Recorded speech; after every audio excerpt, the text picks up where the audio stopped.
Welcome back here with Money, Money, Money. And this week we are in conversation with Mr. HEMANT RUSTAGI to understand the right mutual fund portfolio construct. Mr. RUSTAGI, so let's talk about the next age category. So now you're a little exposed to the equity market. You're, approaching your middle age, so to speak, at around 45. What should your equity portfolio, rather let me not say equity, what should your mutual fund portfolio now contain? I think again it will depend on whether you started the process early or not. Now if you didn't start early, it's never too late. You need to somehow start planning for it. So if you're someone who hasn't been actually investing money, or if you want to begin investing at this stage, now for your retirement planning you still have some time, but if you're talking about, let's say, building a corpus for children education, you may not have enough time. So that's the time when you need to start looking at hybrid funds. Now what are these hybrid funds? These are the funds which invest in a mix of equity and debt. Depending on how much time you have, the bias has to be either for equity or for debt. So let me actually ask you a counter right here.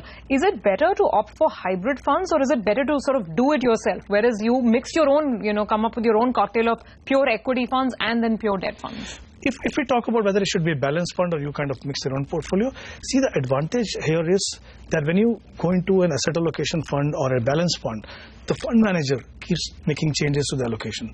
For example, if they capped exposure to equity, the moment it hits that cap, he will kind of reduce exposure to equity and go into debt, which you as an individual investor will find it very, very difficult to do because you will not know when to do. The second is a tax implication. The tax implication on you will come only when you make any transaction.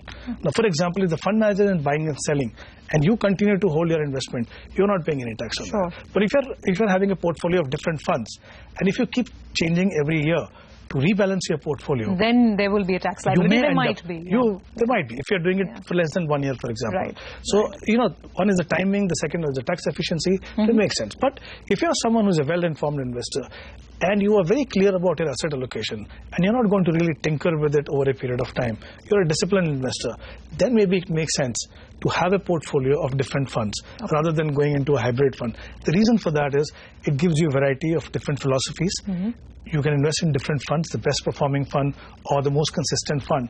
Whereas in a hybrid fund, what happens is you are stuck with one fund manager, maybe two fund managers. And you have to trust his or her opinion. Exactly. And if they go wrong somewhere in the call, then a significant part of your portfolio does not perform. Well, both have their pluses and minuses. It depends on how well you know both the markets, the equity and the debt market.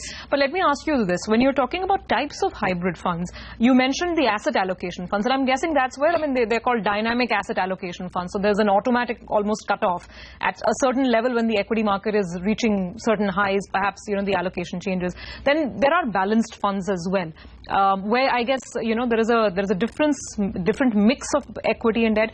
Which type of hybrid fund is right for one? Well, again, I think the key factor here is your risk profile and time horizon. Now, if you have a time horizon of, let's say, 5-7 years or even more, you can go into a pure balanced fund, which is equity-oriented balanced fund, where the fund will invest 65% more in equity and the rest in debt. Okay, because the key factor here is how tax efficient your returns are going to be. But it's equally important to make sure that you have that much time horizon to withstand the volatility that comes with it. Now, if you're talking about a time horizon of 3 to 5 years, okay, and depending on whether you're investing lump sum and also systematically. Now, for example, if you want to invest through SIP, if you have a time horizon of 3 years, your average holding period is only 1.5 years, because the last installment is only for 1 month and the first installment is for 3 years. So obviously you don't have that much time. Then you need to look at a hybrid fund which maybe has a mix of equity, arbitrage and debt. And the reason why I'm saying look at this mix is, if the exposure to equity is, let's say, 20-25% and the rest 40-45% is in arbitrage and the rest in debt, for tax purposes it is still treated as equity fund. So you have a benefit of long-term capital gain after 1 year, you have benefit of your dividend being tax-free after 1 year. At the same time, you restricted your exposure to equity from 25 to 30%. So there are a variety of funds depending on what is your time horizon and what kind of risk profile you have. This is the beauty of investing in mutual fund. Whether you have a time horizon of a month, a decade or few decades, I think there are funds for you. As long as you're willing to look and pick and choose the right ones. So some examples when we're talking about different hybrid funds, the ones that you like. Well, look at the balanced fund like we talked about, where equity is 65% or more. You have HDFC Prudence, you have L&T Prudence, You have Tata Balanced Fund. These are some of the balanced funds which have been doing very well. Then there are other variety of funds we talked about where there's a mix of equity and arbitrage. There is ICICI Balanced Advantage, which typically invests around 45% or so in equity, and then 25% or thereabout in arbitrage, and the rest goes into debt. Then there are equity. But even this arbitrage fund, as you mentioned, is treated like an equity fund from a tax point of view. And from the tax point of view, and they're risk-free. Right. Okay. There is no risk. Exactly, the mention of the word arbitrage sometimes can make people wonder that is it entirely risk-free or not? It is, because you know what's happening, the fund manager is not taking any open position in the equity. If he's buying in cash market or selling in future market. So he's not taking any risk. He's trying to generate return out of the arbitrage opportunity which are available in these two markets. Okay. Another category of fund is equity savings funds, okay, which has emerged in the last couple of years. But these are the funds which typically invest around 20-25% in equity, 40 to 45% in arbitrage, the rest in debt. So, you know, if you have a time horizon of a couple of years, but you still want to participate in equity, do not want to take much risk, still want tax efficient return, these are the funds. So if you could just recap the examples once again for our viewers. In this category, there are few funds which have been around. There are not many funds actually, but some of these funds have done pretty well. You have Kotak Equity Arbitrage Fund, you have SBI Equity Arbitrage Fund, and you have Reliance Equity Arbitrage Fund. So these are three funds in this category which investors can look at.